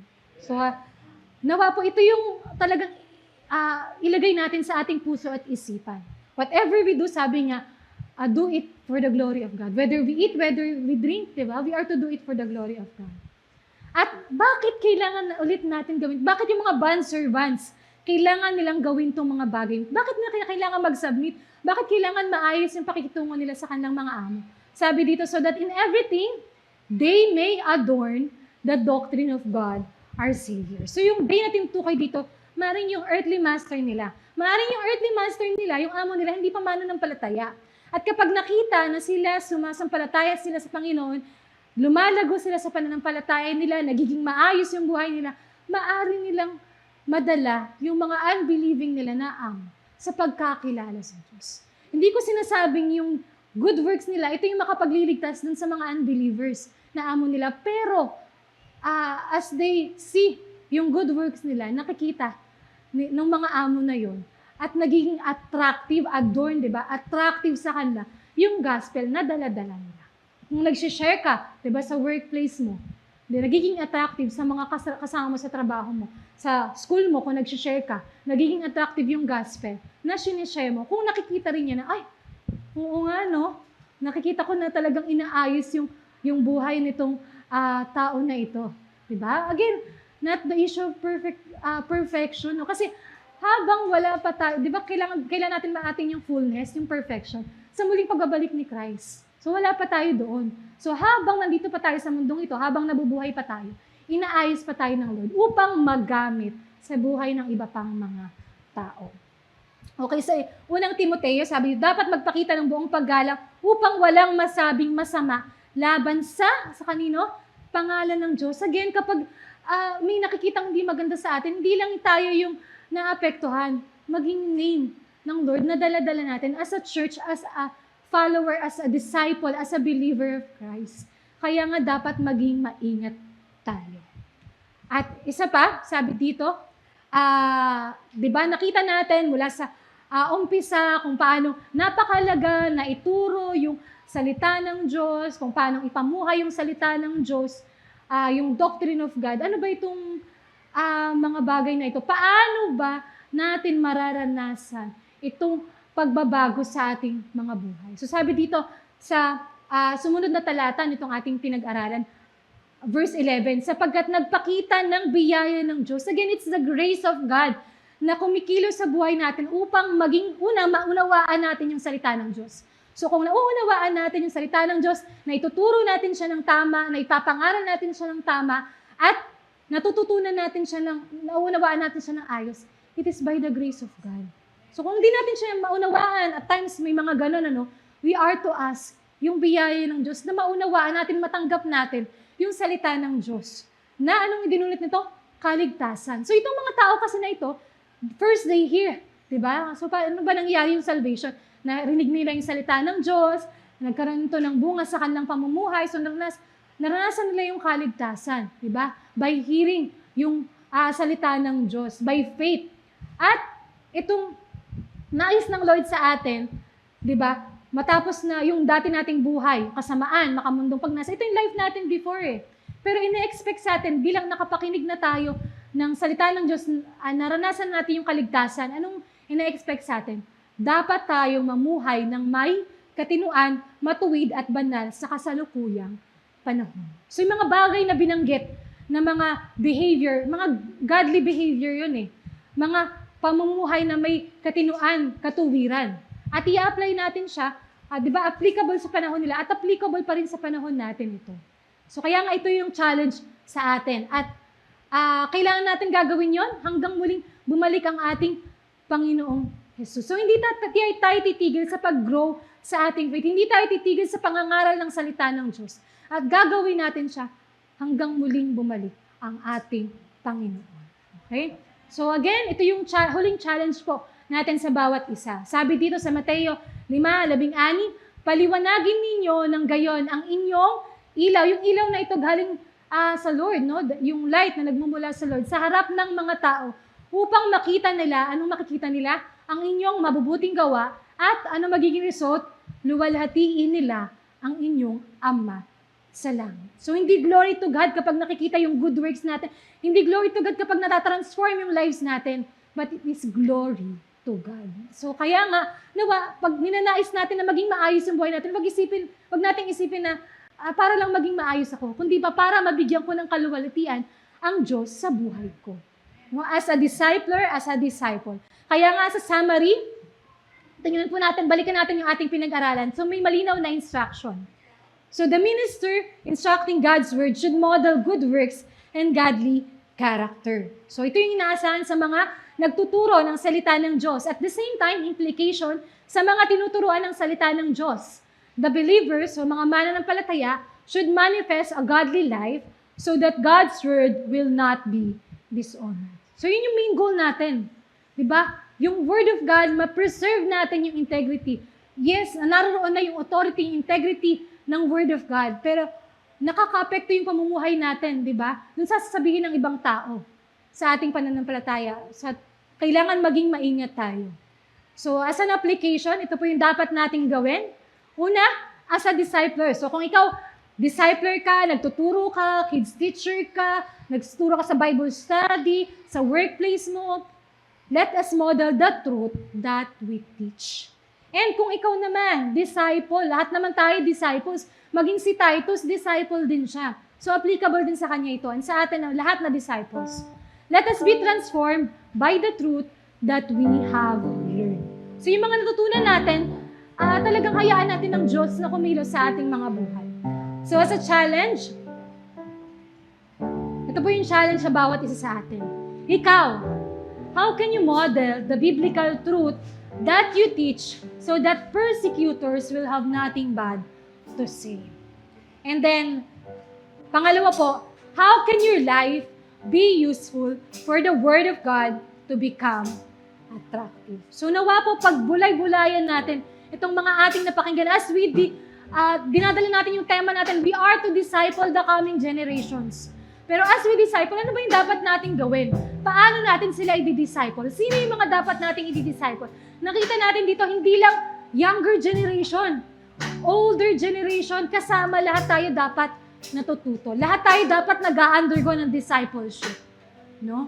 So, as we have itong ating team natin, discipling the coming generation, let the truth transform our lives.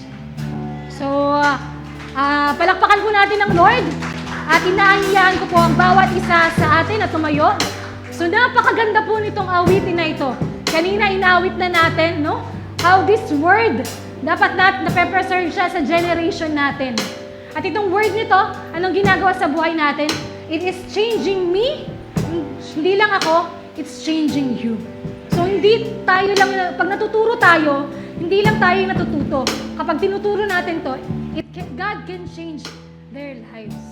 So kaya nga as we sing this song, talagang namnamin natin yung mga words sa mga awiting ito.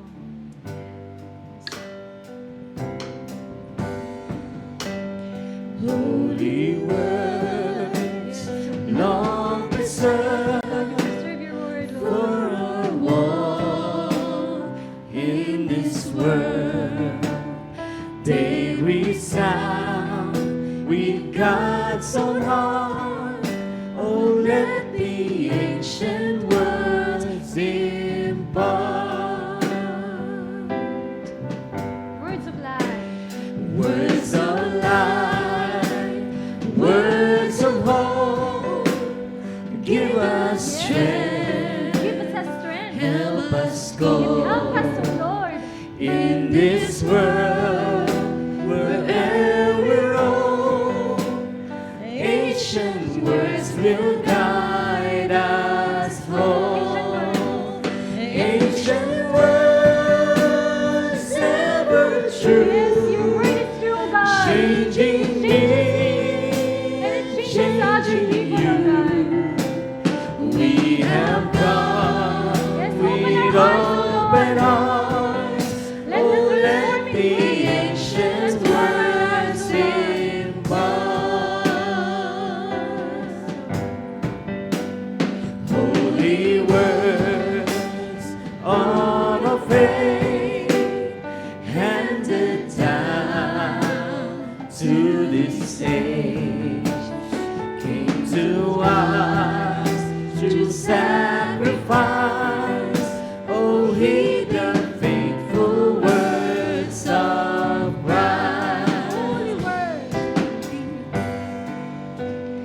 Holy words, long preserved for our walk in this world.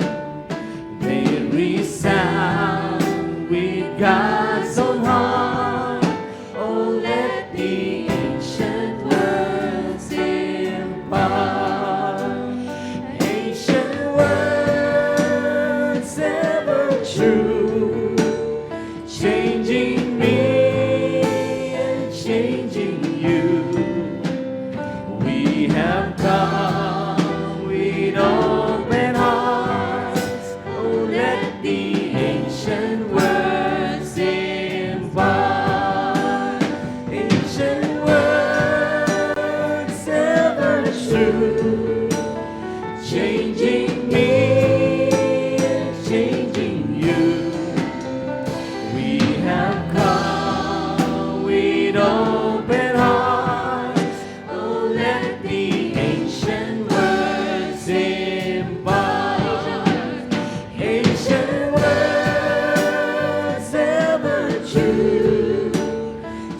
changing me, changing you. We have come with open arms. Oh, let the ancient words impart. Ancient words ever true. Yes, oh God. Changing me, It changes us, your word, oh God. changing It changes you. other people's lives, oh God. We have come with open hearts. Oh, let the ancient words impart. We have come with open arms. Oh, let the ancient words impart. We have come with open hearts. Oh, let the ancient words impart. One last time. We have come with open hearts. Oh, let the ancient words impart.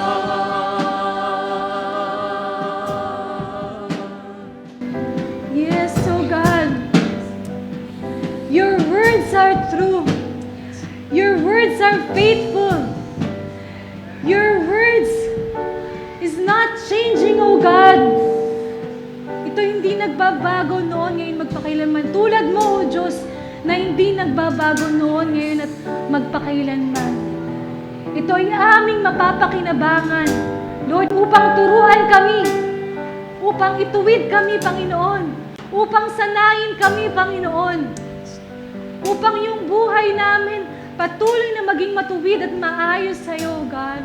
Itong truth na ito, God, na aming pinangangaral, na aming pinakikinggan, na aming pinangahawakan, O God, it can transform the lives of those who hear, of those who believe, O God, your word. Alam namin yung power mo, O God. Ito yung kumukilos sa buhay ng iyong mga anak, ng mga mananampalataya, O God, upang maging maayos yung aming buhay. Kaya nga, Lord, we ask for your grace, we ask for your mercy, O God, we ask for your power, Lord, na ang buhay namin ay patuloy na maging maayos. O God, at habang inaayos mo ang buhay namin, makita rin namin kung paanong mahalaga na itong mga bagay na ito itinuturo namin, O God, hindi lang sa amin, O God, nananatili ang iyong mga salita, kundi to the coming generations, O God. We are to teach, we are to proclaim, O God, we are to model itong truth mo, O God. Kaya help us, Lord. Hindi po namin kaya on our own strength, hindi po namin kaya on our own wisdom, O God. But we need you, O God. Kaya nga po, as we do itong mandate mo, God, sa amin, to share, to proclaim, to disciple, samahan mo po ang iyong iglesia, O God. Lord, maraming salamat po sa mga paalala na ibinigay niyo po sa amin. At nawa, sa lahat ng ito, ikaw ang lubos na mabigyan ng luwalhati at papuri at pagsamba. Ito po ang aming samot dalangin sa pangalan ng Panginoong Hesus. Ang lahat po ay magsabi ng Amen. Palakpakan po natin. Amen.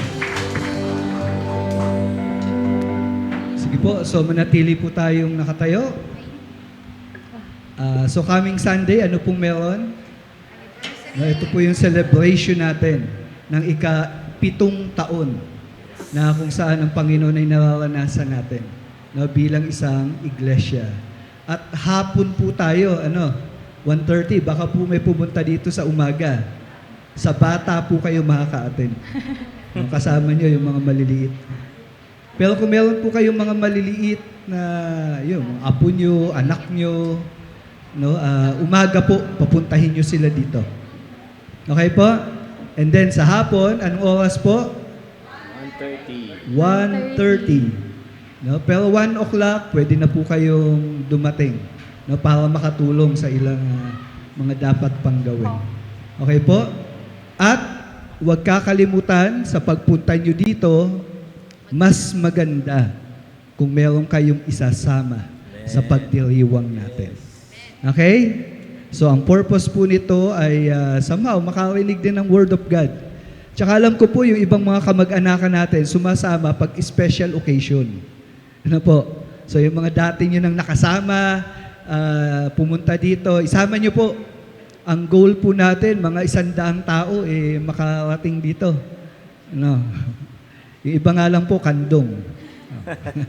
Then, mga 80 plus po na tao, kasya po dito sa lugar natin.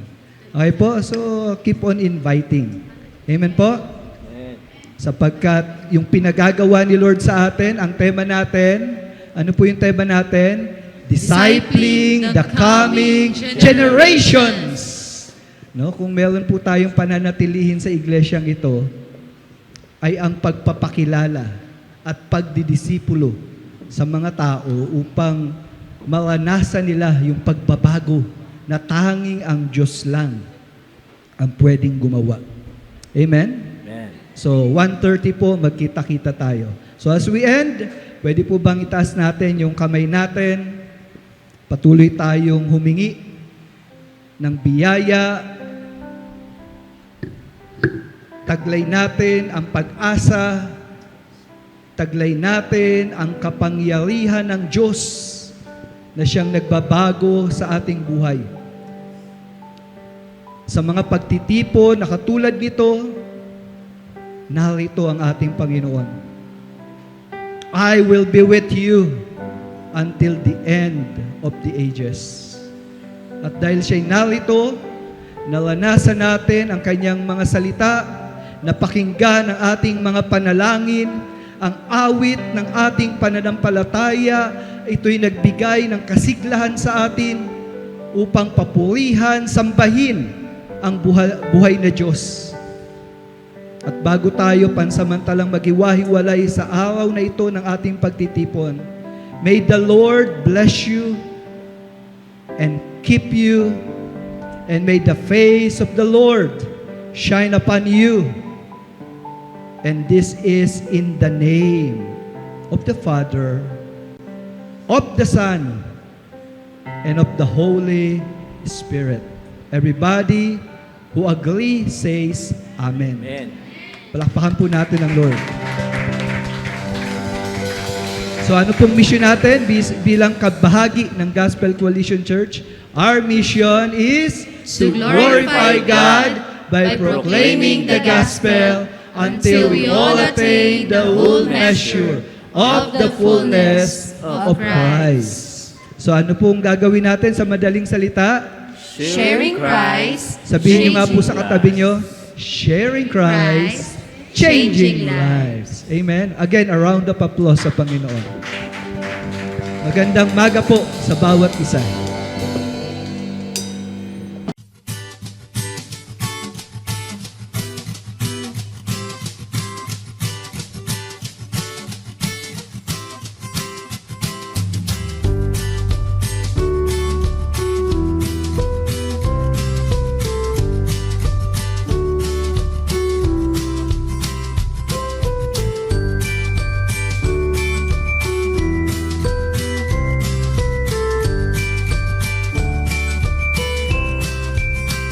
GCC, Gospel Coalition Church. Our mission is to glorify God by proclaiming the gospel until we all attain the whole measure of the fullness of Christ. Sharing Christ, changing lives.